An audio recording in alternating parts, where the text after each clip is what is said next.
پیغام کو تو پورا پورا پہنچا دینا ہے، لیکن بات کرنے کا انداز نرم، اس میں عاجزی ہونی چاہیے۔ مبلغ تو لوگوں سے بے نیاز نہیں رہ سکتا، اس کو تو جڑ کر رہنا ہے، لوگوں سے ملنا ہے، جلنا ہے۔ اسی لیے ہم دیکھتے ہیں کہ اسلام کا سوشل کمپوننٹ بہت سٹرونگ ہے۔ جو معاشرتی روابط رکھنے پر زور ہے وہ اسلام میں بہت پایا جاتا ہے۔ معاشرتی رابطہ رکھو، لوگوں سے ملو، بات چیت کرو تاکہ پیغام پہنچانے میں آسانی ہو۔ تو فرمایا کہ جو یہ کام کریں گے ان کا استقبال کیا جائے گا تحیتاً و سلامہ، دعائے زندگی دی جائے گی، ان کو سلام کیا جائے گا، ان کو ہمیشہ اس میں رہیں گے۔ بڑی اچھی جگہ ہے جہاں پہ ان کا ٹھکانہ ہے، بڑا وارم ویلکم دیا جائے گا ان کو۔ فرمایا آگے قل ما یعبأ بکم ربی لولا دعاؤکم فقد کذبتم فسوف یکون لزاما۔ اے محمد صلی اللہ علیہ وسلم، لوگوں سے کہیے میرے رب کو تمہاری کیا حاجت پڑی ہے اگر تم اس کو نہ پکارو، اب کہ تم نے جھٹلا دیا ہے، ان قریب وہ سزا پاؤ گے کہ جان چھڑانی محال ہو جائے گی۔ یعبأ عین با حمزہ مادہ ہے، با کے صلے کے ساتھ آ رہا ہے، یعبأ بکم، با کے صلے کے ساتھ جب یہ لفظ آئے مطلب ہوتا ہے پرواہ کرنا، قابل توجہ سمجھنا۔ اللہ کے نزدیک یعنی تمہاری کوئی وقت نہ ہوتی اگر تم اللہ کو نہ پکارتے، اگر تم اللہ کی عبادت نہ کرو تمہاری کوئی وقت نہیں اللہ کے نزدیک۔ جو تمہاری حیثیت ہے، جو تمہاری عزت ہے، جو تم کو مقام ملنے والا ہے وہ اللہ کے ساتھ تعلق جوڑنے کی وجہ سے ملنے والا ہے۔ اللہ کے ساتھ اپنے آپ کو اٹیچ کرو گے تو قابل قدر، قابل عزت قرار پاؤ گے۔ اللہ سے تم اپنا ناطہ توڑ لو گے تو حقیر فقیر خاک بن کر رہ جاؤ گے، وہ جنت کے اعلیٰ درجے تمہارے نصیب میں نہ ہوں گے۔ تو اگر تم اپنی عزت کروانا چاہتے ہو، اپنے آپ کو ویلیوبل بنانا چاہتے ہو، تو جو ان ویلیوبل ہستی ہے اس کائنات کی، اس کائنات کا جو بنانے والا ہے، جو مالک اور شہنشاہ اور بادشاہ ہے، اس کے ساتھ اپنے آپ کو تم اٹیچ کر لو، اس کے ذکر کو تم اپنے لیے لازمی قرار دے دو، پھر دیکھو تمہاری ویلیو، تمہاری قدر، تمہاری مارکیٹ ویلیو کتنی بڑھتی ہے۔ اور اگر جھٹلا دیا ہے فَسَوْفَ يَكُونُ لِزَامًا، لزامہ کا مطلب لازم ہونے والا، چپک کر رہ جانے والا، وہ چیز تمہارے ساتھ چپک کر رہ جائے گی، نجات حاصل نہ کر سکو گے۔ مراد ہے کہ یہاں پر ایک وارننگ ہے کہ دیکھو یہ مت کرنا، اللہ سے تعلق جس نے جوڑ لیا کامیاب ہو گیا۔ آپ کو یہ نہ سوچے کہ چلو جو اللہ سے تعلق نہیں جوڑتا تو بہت سے بہت کیا ہوگا، جنت نہیں ملے گی۔ نہیں، اتنی سی بات نہیں ہے کہ جنت نہیں ملے گی، اس کی لاپ سائڈ یہ ہے، ڈاؤن سائڈ اس کی یہ ہے کہ پھر عذاب ملے گا، یا جنت ملے گی یا جہنم ملے گی، کوئی ان بٹوین نیوٹرل زون نہیں ہے بیچ میں کہ چلو جنت نہیں ملی تو چلو کسی تم ایسی معمولی سی جگہ پر رکھ دیے جاؤ گے۔ نہیں، ایسا عذاب ملے گا جسے جان چھڑانی مشکل ہو جائے گی، جان کا عذاب ہو جائے گا، جان کا لاگو ہوگا۔ ہم نے سورہ فرقان ہی میں وہ دعا پڑھی ہے، ربنا اصرف عنا عذاب جہنم ان عذابها کان غراما، جان کا عذاب بن کے رہ جائے گا، لپٹ جائے گا وہ تو لہٰذا اس سے اپنے آپ کو تم بچاؤ۔ الحمدللہ یہاں تو ہماری صورت مکمل ہوئی۔ تھوڑا سا جائزہ اگر ہم ان آیات کا، جہاں پہ عباد الرحمن کا بیان آیا ہے، اس کو اگر ہم جوڑیں جاہدہم بہ جہادن کبیرن کے ساتھ تو کیا صورتحال سامنے آتی ہے؟ ذرا سا ایک ہم جائزہ لے لیتے ہیں۔ پہلی کوالٹی جو بتائی گئی تھی آیت 63 میں، وَعِبَادُ الرَّحْمَنِ الَّذِينَ يَمْشُونَ عَلَى الْأَرْضِ هَوْنًا، عباد الرحمن تو وہ ہوتے ہیں جو زمین میں دھیرے دھیرے چلتے ہیں، نرم نرم۔ تو یہاں پر آپ دیکھیے جو بات بتائی جا رہی ہے، جس کا ہم نے شروع میں بھی ذکر کیا تھا کہ یہاں ایک مومن کی شخصیت جو کہ انسانوں کے سامنے آتی ہے، دل آویز شخصیت مومن کی، اس کا ذکر کیا جا رہا ہے۔ اور یہ شخصیت کیسے بنی، عباد الرحمن وہ کیسے بنا؟ الرحمن کے کلام کے ساتھ اس نے ناتا جوڑا تو وہ ایسا بنا. اس نے جہاد کیا اپنے نفس کے ساتھ، تب کہیں جا کر یہ شخصیت وجود میں آئی. تو پہلی کوالٹی اس کی کیا ہے؟ یمشون علی الارض ہونا، دھیرے دھیرے چلتے ہیں. یعنی یہ دھیرے چلنے کے اندر جس نرمی کا ذکر ہے، یہ جو ان کی نرمی ہے، چال سے مراد صرف چال نہیں، مینرزم، باڈی لینگویج، جو زبان استعمال کرتے ہیں وہ بھی بڑی نرم ہوتی ہے. پورا زندگی گزارنے کا ایک طریقہ ہے جو اس میں آ رہا ہے. تو یہ ان کی نرمی کمزوری کی وجہ سے نہیں ہے، کانفیڈنس کی وجہ سے ہے، سیلف کنٹرول کی وجہ سے ان کے اندر یہ نرمی پائی جاتی ہے. ایکسٹریمسٹ نہیں ہیں. جن کے اپنے اندر کنٹرول نہیں ہوتا وہ ایکسٹریمسٹ ہوتے ہیں، کبھی ادھر لڑکتے ہیں کبھی ادھر لڑکتے ہیں. ایک چیز بالکل بیلنسڈ ہے تو اب پھر آپ دیکھیں وہ کتنے وقار سے رہتی ہے. جس نے اپنا ٹائم مینیج کیا ہوا ہو، پلاننگ جس نے کی ہوئی ہو، اس کو پھر گھبراہٹ نہیں ہوتی، اس کو جلدی نہیں ہوتی. تو ایک یہ مومن کی شخصیت بڑی مضبوط، بیلنسڈ پرسنالٹی، اس لیے کہ وہ بیلنس زندگی گزارتا ہے، پلاننگ کرتا ہے. جذبات کا مقابلہ ٹھہراؤ سے کرنے کا عادی ہے. خود اس کے اندر اعتماد ہے، خود اس کے اندر کانفیڈنس ہے، اور یہ ٹھہراؤ، یہ وزن، یہ اعتماد، یہ قرآن کے علم کے ساتھ انسان میں آتا ہے. ایک خالی برتن ہے، وہ تو ادھر بھی گر سکتا ہے ادھر بھی، ڈگمگاتا رہے گا. اس کے اندر آپ کوئی چیز ڈال دیں سٹیبل ہو جائے گا، ٹھہر جائے گا اپنی جگہ، قرار اور وقار پیدا ہو جائے گا. تو باوقار لوگ ہوتے ہیں. ہونن، لائف سٹائل ان کا بڑا مدھم، بڑا دھیما ہوتا ہے. کوئی سڈن جولٹس نہیں آتے زندگی میں ان کے، اچانک کبھی کچھ، اچانک کبھی کچھ. انپریڈکٹیبل قسم کے لوگ نہیں ہوتے. یہ نہیں کہ پتہ نہیں آج مزاج اچھا ہے تو شام تک اللہ ہی خیر کرے، پتہ نہیں شام کو ان کا کیا مزاج ہوگا.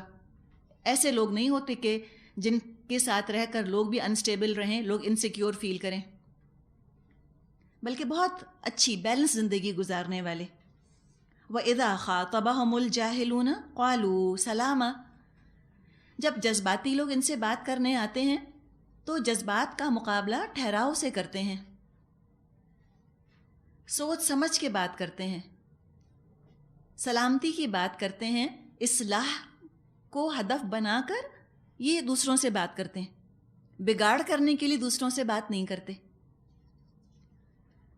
سوچ سمجھ کے الفاظ منہ سے نکالتے ہیں، تول کر بولتے ہیں. ان کے چونکہ اپنے اندر اعتماد ہوتا ہے تو کسی کی جہالت سے یہ برا نہیں مانتے.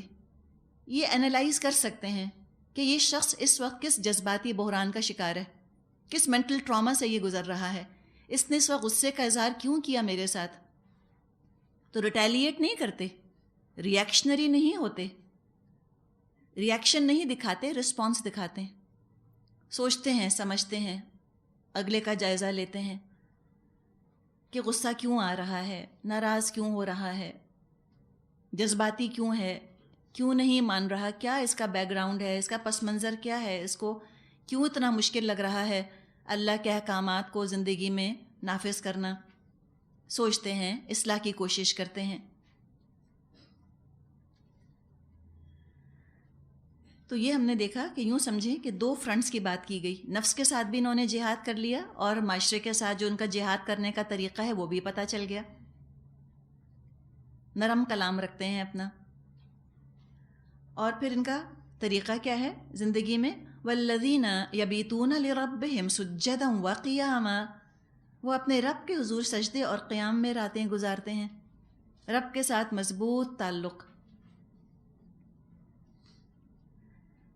یعنی اسپوریڈک نہیں ہوتی نمازیں ان کی، اچھا کبھی پڑھ لی کبھی نہیں، بلکہ تسلسل کے ساتھ اپنے رب سے یہ ایک خوبصورت سا تعلق قائم رکھتے ہیں. قیام بھی کرتے ہیں، سجدے بھی کرتے ہیں، اللہ کو یاد رکھتے ہیں. اور مومن کا ہتھیار دعا. والذین یقولون ربنا اصرف عنا عذاب جہنم ان عذابها کان غراما انہا ساءت مستقرا ومقاما. یہ اللہ سے دعا بھی کرتے رہتے ہیں کہ اللہ ہم سے عذاب ہٹا دے جہنم کا، دعا تو مومن کا بڑا ہتھیار ہے. جب نفس کے ساتھ انسان جہاد کرتا ہے اور وہ شیطان سے بھی بچنا چاہتا ہے تو وہ دعا کرتا ہے اللہ سے. دعا کے بارے میں آتا ہے الدعاء هو العبادہ، الدعاء مخ العبادہ. دعا تو ہے ہی عبادت، اور دعا تو عبادت کا مغز ہے. دعا مومن کا ہتھیار ہے. دعا آسمان اور زمین کا نور ہے. کثرت کے ساتھ مومن جو کہ مجاہد ہوتا ہے وہ دعائیں کرتا ہے. پھر اگلی آیت میں بتایا، آیت 67 میں، کہ خرچ کرتے ہیں نہ فضول خرچی نہ بخل. ان کا خرچ دونوں انتہاؤں کے درمیان اعتدال پر قائم ہوتا ہے. اس میں بھی پھر آپ دیکھیے معتدل شخصیت ہے، ایکسٹریمزم نہیں ہے. نہ جذبات میں وہ اسراف کرتے ہیں، نہ الفاظ میں اسراف کرتے ہیں، نہ پیسے میں اسراف، نہ وقت کا اسراف. اسراف انسان کو پریشان کر دیتا ہے، ٹینس کر دیتا ہے. پلاننگ کر کے بہت ہی دھیمے دھیمے انداز میں زندگی گزارتے ہیں. اور اگلی آیت میں بتایا کہ نہ یہ شرک کرتے ہیں، نہ قتل کرتے ہیں، اور نہ ہی زنا کرتے ہیں. اس کا واقعہ ابھی آپ کو سنا دیا تھا. یعنی کہ کوئی ڈسٹورٹڈ امیج نہیں ہوتا ان کے دماغ میں جہاد کا، کسی ایکسٹریم پر نہیں ہوتے. جہاد کے نام پر بڑے بڑے گناہوں کو اپنے لیے حلال نہیں کر لیتے. اللہ تعالیٰ نے تو فرمایا ہے لا یجرمنکم شنآن قوم علی الا تعدلوا. کسی قوم کی دشمنی ہرگز تم کو آمادہ نہ کرے اس بات پر کہ تم عدل نہ کرو. اعدلوا، عدل کرو، ہوا اقرب للتقوی، یہ تقوی سے زیادہ قریب ہے. تو وہ انتقام کے جہاد میں حصہ نہیں لیتے. وہ غصے کے جذبات میں بھڑک کر ہتھیار ہاتھ میں نہیں اٹھاتے، بلکہ جب قتال کا بھی مرحلہ آتا ہے تو اللہ کی خاطر جہاد فی سبیل اللہ ہوتا ہے ان کا. اپنی شخصیت کو انہوں نے ایسا پاک کر لیا ہوتا ہے کہ اس گندگی کی طرف، اس برائی کی طرف تو جانا ہی نہیں. علی رضی اللہ عنہ کے بارے میں آتا ہے، ایک دفعہ وہ قتال میں حصہ لے رہے تھے، ایک کافر پر قابو پا لیا اور وہ اس کے سینے پر بیٹھ گئے، گردن کاٹنے والے تھے. اس کافر نے علی رضی اللہ عنہ کے منہ پر تھوک دیا. جب اس نے تھوکا، ہم کیا کرتے؟ ہم تو اس کو خوب قتل کرتے، یقتلوا تقتیلاً کرتے ہیں نا، ٹکڑے ٹکڑے کر دیتے غصے کی وجہ سے. علی رضی اللہ عنہ اس کے اوپر سے ہٹ گئے، کہنے لگے پہلے میں تجھ کو اللہ کی خاطر قتل کر رہا تھا، اب تو نے مجھے غصہ دلا دیا. اب تجھے قتل کروں گا تو اپنے غصے کی وجہ سے کروں گا، اور یہ میں کرنا نہیں چاہتا. اس واقعے کے بعد وہ شخص مسلمان ہو گیا. یہ شخصیت کیسے بن گئی؟ الٹپ سڈنلی، اوور نائٹ، راتوں رات ایسی شخصیت ڈیولپ ہو گئی؟ نہیں. تو پھر آپ دیکھیں آگے ان کی اور کوالٹیز بیان فرمائیں کہ وہ اچھے عمل کرتے ہیں، توبہ کرتے رہتے ہیں، وہ جھوٹی گواہی نہیں دیتے، وہ لغویات کے اندر حصہ نہیں لیتے، اللہ کی آیات پر غور کرتے ہیں، پھر اپنی اولاد کے لیے بھی دعا کرتے رہتے ہیں. تو لہٰذا ان کو بڑا اونچا مرتبہ ملے گا. ابھی جو جہاد کی ہم نے بات کی اس کا ہم نے ایک زاویہ یہاں دیکھ لیا کہ پہلے تو جہاد اپنے نفس کے ساتھ کرنا ہے اور معاشرے کے ساتھ کرنا ہے. آج ہم دیکھتے ہیں کہ جہاد کے بارے میں دو ایکسٹریمز پائی جاتی ہیں. ایک ایکسٹریم کا ذکر تو ہم نے اس وقت کیا تھا کہ لوگ سمجھتے ہیں کہ جہاد کا مطلب صرف قتال ہر وقت ہوتا نہیں، تو سوچا کہ جہاد بھی ہر وقت نہیں ہوتا، اور عورتوں کو تو ویسے بھی قتال کرنا فرض نہیں ہے، تو عورتوں کو ایگزمپٹ کر دیا. اب رہ گئے مرد کے لیے بھی فرض کفایہ ہے، فرض عین تو نہیں قتال کرنا. تو بہت سا بگاڑ ہمارے معاشرے میں آیا جب ہم نے جہاد کو صرف قتال سمجھا.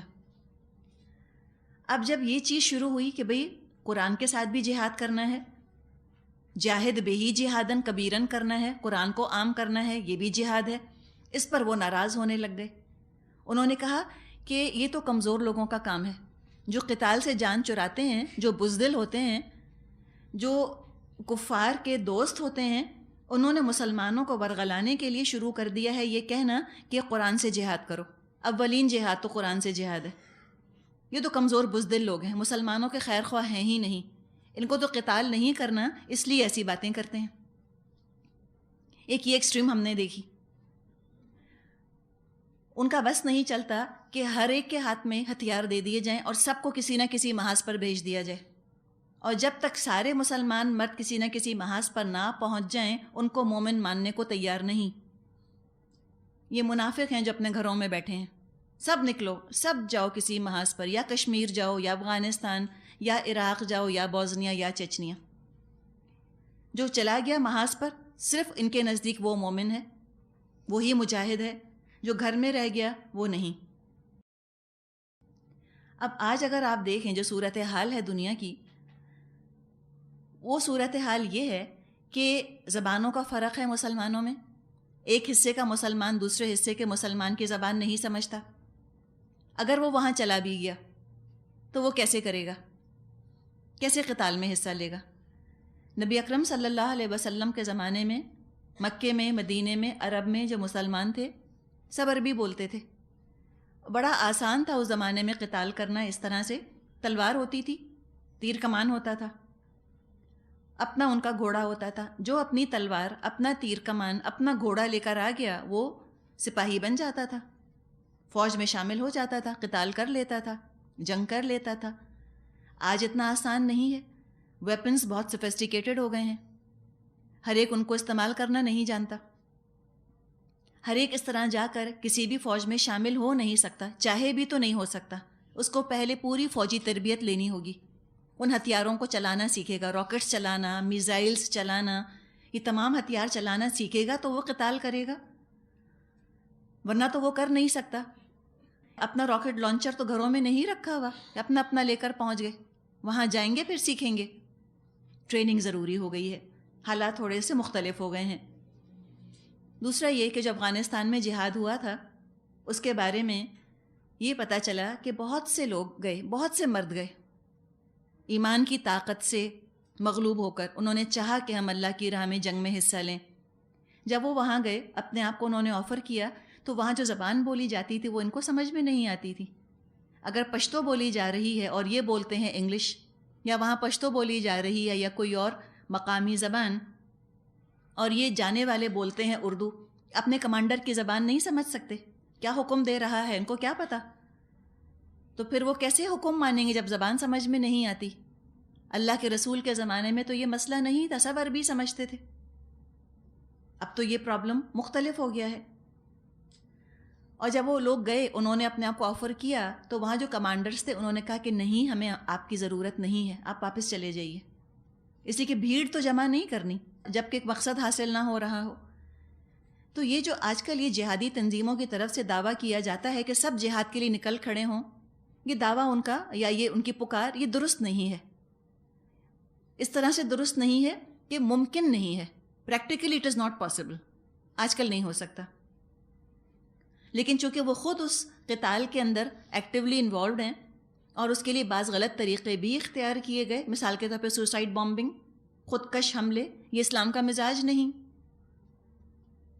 یہ کہیں سے بھی قتال نہیں کہ بے قصور شہریوں کو اس طرح سے مار ڈالا جائے، کسی بس کے اندر بم لگا دیا جائے، یا کسی ریزورٹ میں جا کے وہاں بے قصور ٹورسٹ کو مار ڈالا جائے، بچوں کو اور عورتوں کو. یہ مسلمان مرد کا قتال نہیں. نبی اکرم صلی اللہ علیہ وسلم نے یہ طریقہ ہم کو نہیں سکھایا. لیکن ان کا اس پہ زور ہے کہ بس اگر جہاد ہے تو وہ ہتھیاروں کا جہاد ہے، دیٹس اٹ، اور کوئی نہیں، اس کے علاوہ کچھ نہیں. یہ ایک ایکسٹریم ہے. دوسری ایکسٹریم یہ ہے کہ قتال کی قطعاً ضرورت ہی نہیں، قتال کا سلسلہ تو ختم ہو چکا. اور یہ نظریہ پیش کیا گیا غلام احمد قادیانی کی طرف سے. جس زمانے میں ہندوستان پر انگریزوں کا قبضہ تھا، انگریزوں کو خوش کرنے کے لیے انہوں نے کہا کہ قتال کی ضرورت نہیں ہے انگریزوں کے خلاف، یہ تو ہمارے دوست ہیں، یہ تو ہمارے اولیاء ہیں، ہمارے مالک، ہمارے سرپرست ہیں، یہ ہمیں مذہبی آزادی دے رہے ہیں، نمازوں سے نہیں روکتے، ہماری عورتوں کو پردے سے نہیں روکتے، لہٰذا کیا ضرورت ہے کہ ہم ان کے خلاف قتال کریں یا بغاوت کریں. دراصل یہ نظریہ جو پیش کیا گیا اس میں ان کا اپنا ویسٹڈ انٹرسٹ تھا ان کا اپنا ذاتی فائدہ تھا، انگریزوں کو خوش کرنا مقصد تھا. تو انہوں نے کہا کہ قتال تو اب ختم، ضرورت ہی نہیں، اب ایبروگیٹ ہی کر دیا قتال کو. حالانکہ نبی اکرم صلی اللہ علیہ وسلم کی واضح احادیث ہمارے پاس موجود ہیں جس میں کہ قتال فی سبیل اللہ کی فضیلت بیان کی گئی ہے، اللہ کی راہ میں جان دینے کی فضیلت بیان کی گئی ہے، شہید کا درجہ بیان کیا گیا ہے، اور یہ بھی آپ نے فرمایا کہ میری امت قتال کرتی رہے گی، اور آخری قتال جو ہے وہ دجال کے ساتھ ہوگا. تو دجال تو ابھی آیا نہیں، قتال تو ہوتا رہے گا. اب بات یہ ہے کہ اگر ہم قرآن کو اگنور کر کے جو بنیادی ہے قرآن کے ساتھ جہاد بالقرآن، اس کو اگر ایک طرف رکھ کر علم کا ہتھیار دیے بغیر اور لوگوں کے ہاتھ میں تلواریں اور ویپنز دے دیے جائیں تو وہ قتال فی سبیل اللہ صحیح رخ پر نہیں پڑے گا، مطلوبہ نتائج حاصل نہیں ہوں گے. جیسے کہ آج ہم دیکھ رہے ہیں کہ مطلوبہ نتیجہ نہیں نکل رہا دنیاوی اعتبار سے. کہیں نہ کہیں میتھڈالوجی کے اندر پرابلم ہے، قلت نہیں ہے، اس کا پرابلم قلت نہیں. اللہ نے تو فرمایا ہے قرآن میں کم من فئۃ قلیلۃ غلبت فئۃ کثیرۃ باذن اللہ. کتنی ہی دفعہ ایسا ہوا کہ چھوٹی جماعتیں بڑی جماعتوں پر غلبہ پا گئیں اللہ کی اجازت سے. اللہ نے فرمایا ہے کہ وَلَا تَهِنُوا وَلَا تَحْزَنُوا وَأَنْتُمُ الْأَعْلَوْنَ إِن كُنتُم مُؤْمِنِينَ. مت غم کرو، مت پریشان ہو، تم ہی غالب رہو گے اگر تم مومن ہوئے، تم ہی اعلیٰ ہوگے. تو مسئلہ شاید مومن ہونے میں ہے. ابھی شاید ہم نے اپنا تزکیہ نہیں کیا، ابھی ہم نے شاید بنیادی مرحلہ حل نہیں کیا. کوئی اگر بنیاد بنائے بغیر بلند ترین عمارت کھڑی کرنا چاہتا ہے، وہ عمارت ساری کی ساری منہ کے بل گر جائے گی، ناپائیدار ہوگی. تو بلند ترین منزل جہاد کی یقیناً قتال ہے. اہم ترین تعلیم علم کا جہاد، قرآن سے جہاد. یہاں پر ایک شخصیت بتا دی گئی ہے، مضبوط شخصیت. اس نے نفس کے ساتھ جہاد کیا، اب یہ مجاہد تیار ہے، فنشڈ پروڈکٹ ہے جس کا ان آیات میں ذکر آ گیا. اب کیا ہوگا؟ نیڈ آف دی آور، وقت کی ضرورت کے حساب سے یہ جو فنشڈ پروڈکٹ ہے جس کی شخصیت اتنی ٹھوس ہے، اتنی سالڈ، اس قدر ٹھہراؤ اور وقار اور قرار ہے جس کے اندر یہ تقویٰ ہے، یہ تعلق مع اللہ ہے، لوگوں کے لیے دل میں نرمی ہے، ہمدردی ہے، جس نے تزکیہ کر لیا، نفرت نکال دی، غصہ نکال دیا، انتقام نکال دیا، اللہ کی محبت میں اب وہ ڈوبا ہوا ہے. یہ فنشڈ پروڈکٹ. وقت پڑنے پر یہی مبلغ بن سکتا ہے، بہترین مبلغ بنے گا. تبلیغ کرے گا تو صحیح طرح تبلیغ کرے گا، دل پھاڑنے والے واز نہیں کرے گا، ایسی تقریریں نہیں کرے گا کہ لوگوں کے دل چکنا چور ہو جائیں. اور وقت پڑنے پر یہی سپاہی بنے گا، مکتب میں بھی یہی جہاد کرے گا، مقتل میں بھی یہی جہاد کرے گا، اور بہترین طریقے سے کرے گا. اپنے معاشرے کے ساتھ بھی اس نے جہاد کیا ہوا ہے. جب یہ قتال کے لیے نکلے گا تو معاشرے کا بچہ بچہ اس کے پیچھے ہوگا، ایک پورا نظام اس کو پیچھے سے سپورٹ کر رہا ہوگا. قتال کے بارے میں یاد رکھیے، قتال ایکسپورٹ نہیں کیا جاتا کہ اپنے معاشرے میں تو ہو نہیں سکتا، یہاں تو اس کی مانگ ہے نہیں، ہمارا معاشرہ تو ابھی جیسا بھی ہے، چلو چھوڑو اس معاشرے کو، ہم یہاں چھوڑ کر چلو فلاں جگہ چل کے ہم قتال کرتے ہیں. یہ طریقہ سنت سے ثابت نہیں. نبی اکرم صلی اللہ علیہ وسلم نے پہلے عرب معاشرے کو درست کیا تو کیا ہوا؟ ایک ایک مجاہد جو نکلا کرتا تھا اللہ کی راہ میں وہ مضبوط ہوتا تھا، پورا نظام اس کے پیچھے ہوتا تھا، معاشرے کا بچہ بچہ اس کو سپورٹ کر رہا ہوتا تھا. تو پہلے اپنے معاشرے کو درست کیا، اس کے بعد قتال کا مرحلہ آیا اور اپنے ملک میں پہلے نظام قائم کیا، اس کے بعد اس ماڈل کو ریپلیکیٹ کیا مصر میں، ایران میں، روم میں، افریقہ میں، ہندوستان میں. اسلام تو ہم کو اسکیپزم نہیں سکھاتا کہ یہ معاشرہ جو ہے یہ درست نہیں ہو رہا تم اس کو چھوڑو، یہ درست کبھی ہوگا ہی نہیں.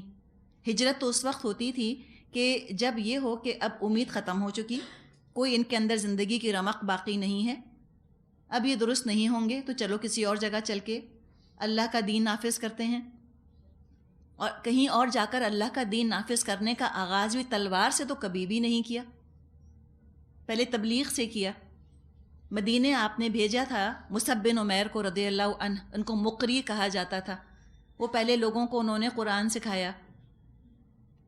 تو اللہ کے رسول نے پہلے تبلیغ کروائی، پہلے تلوار لے کر نہیں بھیجا تھا مصعب کو کہ مصعب جاؤ تم مدینے، کلمہ پیش کرنا، جو نہ مانے گردن اڑا دینا. یہ نہیں فرمایا تھا، یہ نہیں فرمایا تھا. پہلے تبلیغ، پہلے بتاؤ، پہلے سمجھاؤ. اور جنہوں نے اپنا پتا مارا ہوا ہو، جنہوں نے اپنے نفس کو قابو کر لیا ہو، وہی تو پھر آگے کسی کو سمجھا سکتے ہیں. سیلف کنٹرول ہی نہیں تو کسی اور کو کیا کنٹرول کریں گے؟ اپنے دل میں اس وقت غصے، انتقام، نفرت کی بھٹی دہک رہی ہے، اس سے دنیا والوں کو کیا ٹھنڈک دیں گے؟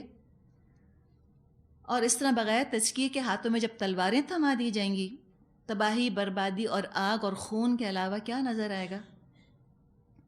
کچھ بھی نظر نہ آئے گا. تو ہتھیاروں سے جنگیں نہیں جیتی جاتی، شخصیتوں سے جنگیں جیتی جاتی ہیں. ہتھیار نہیں جتاتے، وہ ہاتھ جتاتے ہیں جو پیچھے ہوتے ہیں، جنہوں نے وہ ہتھیار اٹھائے ہوئے ہوتے ہیں. اور یہ ہے اس مومن کا نقشہ جو قرآن کے ساتھ جہاد کے نتیجے میں سامنے آیا. یہ شخصیت ہوتی ہے، ایسی ٹھکی ہوئی مضبوط شخصیت. اگر ہتھیار اٹھانے والے ہاتھ کمزور ہیں، وہ خود نماز نہیں پڑھتے، وہ زنا سے نہیں بچتے، وہ قتل ناحق کا ارتکاب کرتے ہیں. تلواروں کے کھیل میں اتنا مصروف ہو گئے کہ راتوں کو اٹھ کر اللہ سے تعلق قائم کرنے کی ہمت نہیں. اب کیا جان ہوگی اس ہاتھ میں؟ کیا بہتری کریں گے وہ ہاتھ دنیا میں؟ ایران کی طرف جب مسلمانوں کی فوج گئی، اس کے بارے میں ایک واقعہ آتا ہے کہ مسلمان گئے، ان میں ربیع بن عامر رضی اللہ عنہ تھے. یہ ایک جگہ بیٹھے ہوئے تھے، اپنی تلوار کے اوپر لپٹی ہوئی قطرنوں کو درست کر رہے تھے جو تلوار کے ٹوٹے ہوئے حصے پر لپٹی ہوئی تھیں. تو کیسا ہتھیار ہوا یہ؟ معمولی نا، بہت فینسی ہتھیار نہیں تھے. جو ایرانی تھے وہ بھی وہاں پر ان میں سے کچھ لوگ شاید موجود تھے جو تھا، تو انہوں نے تلوار دیکھی. چوکیدار جو تھا اس نے کہا ذرا اپنی تلوار مجھ کو دکھاؤ. آپ نے وہ تلوار اس کو دے دی. اس نے تلوار دیکھ کر کہا کیا تم اس تلوار سے ایران فتح کرو گے؟ ربیع بن عامر نے فرمایا ابھی تک تم نے صرف تلوار دیکھی ہے، تلوار چلانے والا ہاتھ نہیں دیکھا. میں نے کہا اچھا ہاتھ بھی دکھا دو. حضرت ربیع بن عامر نے فرمایا ہاتھ دیکھنا چاہتے ہو؟ ایسا کرو، تمہارے پاس تلوار کا وار روکنے والی سب سے مضبوط جو ڈھال ہے وہ منگوا لو، پھر میرا ہاتھ دیکھو. چنانچہ وہاں جو سب سے زیادہ مضبوط لوہے کی ڈھال تھی، جس کے بارے میں خیال کیا جاتا تھا کوئی تلوار اس کو کاٹ نہیں سکتی، وہ منگوائی گئی. ربیع بن عامر نے فرمایا کوئی شخص اس کو میرے سامنے لے کر کھڑا ہو جائے. چنانچہ ایک آدمی اس ڈھال کو لے کر کھڑا ہو گیا. ربیع بن عامر نے وہ تلوار جس پر قطرنیں لپٹی ہوئی تھیں ایک وار کیا، ڈھال کے 2 ٹکڑے ہو گئے. تو یہ ہاتھ کی بات ہے نا. تو ماؤں کا جہاد کیا ہے کہ وہ اپنے مردوں کو تیار کریں کہ جب قتال کا مرحلہ آئے تو میدان جنگ میں چلے جانا. اس سے پہلے شخصیت سازی. جو چل کر مسجد نہیں جا سکتا وہ میدان جنگ میں کیسے جائے گا؟ آپ سوچئے تو. اور جائے گا تو وہاں برقرار کیسے رہے گا؟ جو چینل اٹھا کر گندا چینل نہیں چینج کر سکتا، ایک بٹن نہیں دبا کے چینل چینج کر سکتا، جس میں اتنا سیلف کنٹرول نہیں ہے، وہ میدان جنگ میں اگر کل پہنچ بھی گیا تو کیا وہاں قائم رہ سکے گا؟ وقتی ابال کے طور پہ جو خون کے جوش کے تحت ہو سکتا ہے کوئی چلا بھی جائے نکل کر، لیکن وہ کیا وہ جنگیں اور وہ سختیاں برداشت کریں گے؟ میدان جنگ کی وہ بھوک برداشت کریں گے؟ جن کو سنتیں پیاری نہیں، جو داڑھی نہیں رکھ سکتے، وہ اللہ کی سنتوں کو میدان جنگ میں یاد رکھیں گے؟ نہیں ہو سکتا. تو جہاد تو آج شروع کرنا تاکہ کل قتال کا مرحلہ آئے، اور اللہ کرے آئے. اور اللہ سے دعا ہم کرتے ہیں کہ اللہ تعالیٰ کرے کہ وہ مرحلہ آئے، اس لیے کہ قتال کا مرحلہ وہاں پر آنا چاہیے جہاں معاشرہ پختہ ہو چکا ہو، اب مزید ان میں برداشت نہ رہی ہو گناہوں کو دیکھنے کی، تبلیغ کا حق ادا کر چکے ہوں، کتاب کے ذریعے سمجھانے کی بھرپور کوشش کر لی. لیکن وہ شعر ہے نا کہ پھول کی پتی سے کٹ سکتا ہے ہیرے کا جگر، مرد نادا پر کلام نرم نازک بے اثر. اب ایسے بھی لوگ ہیں، کوئی لاتوں کے بھوت ہیں، نہیں مانتے باتوں سے، تو اٹھا لو ہتھیار ان کے خلاف، اب کرو جہاد. تو اب جب وہ جہاد کریں گے کأنہم بنیان مرصوص، اب وہ جہاد کریں گے مضبوط سیسہ پلائی ہوئی دیوار کی طرح. دیوار مضبوط اس وقت ہوتی ہے جب اینٹیں مضبوط ہوں. کچی اینٹ دیوار میں لگا دی جائے تو پوری دیوار خطرے میں پڑ جائے. تبھی تو اتنے کچے ہیں. ذرا اپنے مردوں کو لائیے تصور کے اندر. آپ کو لگتا ہے کہ وہ جہاد کے قابل ہیں؟ لگتا ہے؟ وہ تو کیا ہے، وہ تو ناچ ناچ کے ان سے کہلوا لیں کہ آؤ ہم مل کے پراؤڈ پاکستانی بنیں. اگر ناچنے سے کشمیر فتح ہوتا تو کب کا فتح ہو چکا ہوتا، دنیا فتح کر لی ہوتی ہم نے، جتنا ہم ناچتے ہیں. اس سے نہیں ہوگا. بڑی مضبوط شخصیت چاہیے اس کے لیے. اس کے لیے طویل صبر آزما جہاد ہے. یہ طویل جہاد ہے. اس کے بعد قتال تو چند سالوں میں ہو کے برابر ہو جاتا ہے، لیکن شخصیت سازی یہ لمبا کام ہے. تعمیر شخصیت میں تو بڑا وقت لگتا ہے. عمارتیں تعمیر کرنا کون سا مشکل کام ہے؟ کچھ بھی مشکل نہیں. تو تعمیر شخصیت کی ہم کو فکر کرنی ہے.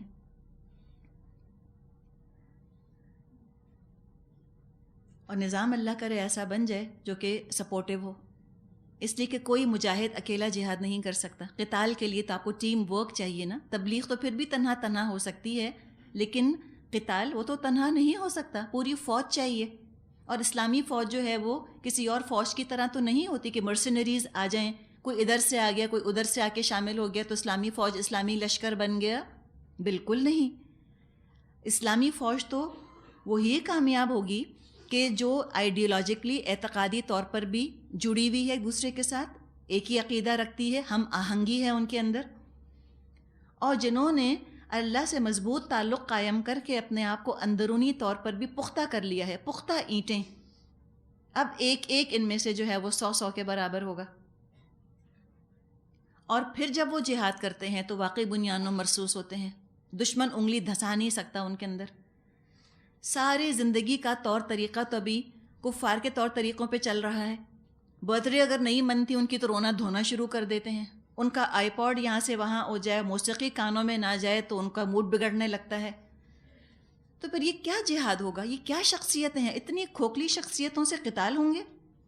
کیا ہمارے بیٹوں کی، ہمارے بھائیوں کی شخصیتیں ایسی ہیں کہ ہم کہیں کہ ہاں یہ میدان جنگ میں کھڑے ہوں گے تو ان کے پاؤں جو ہیں وہ جم جائیں گے وہاں پر، یہ پیٹھ نہ دکھائیں گے؟ مجھ کو تو نہیں لگتا. اللہ ماشاء اللہ ہوں گے آٹے میں نمک کے برابر، لیکن اکثریت تو نظر نہیں آتی ایسی. تو پہلے تو ہم ماؤں کا، ہم عورتوں کا یہ جہاد ہے کہ ہم یہ ان کے اندر اسپرٹ پھونکیں، ایسا ان کو ٹف بنائیں. پھر انشاءاللہ تعالیٰ دیکھیے گا قتال کا مرحلہ آ گیا تو اللہ جس کا چاہے گا اس کو اللہ شہادت کا درجہ دے دے گا. ابھی تو مائیں یوں اپنے بچوں کو بچاتی کہ ہے میرا بچہ، اللہ نہ کرے اس کو شہادت ہو. چاہتے بھی ہیں اور ساتھ میں اللہ نہ کرے بھی کہتی ہیں. یہ تو وہ زمانہ نہیں ہے کہ ماؤں نے اپنے گھروں سے اپنے بچوں کو باہر نکال دیا تھا کہ جاؤ واپس مت آنا، اب اللہ کے رسول کے ساتھ جاؤ اور اللہ کے راستے میں تم شہید ہو جانا. ہم کہتے ہیں ہائے بے رحم مائیں.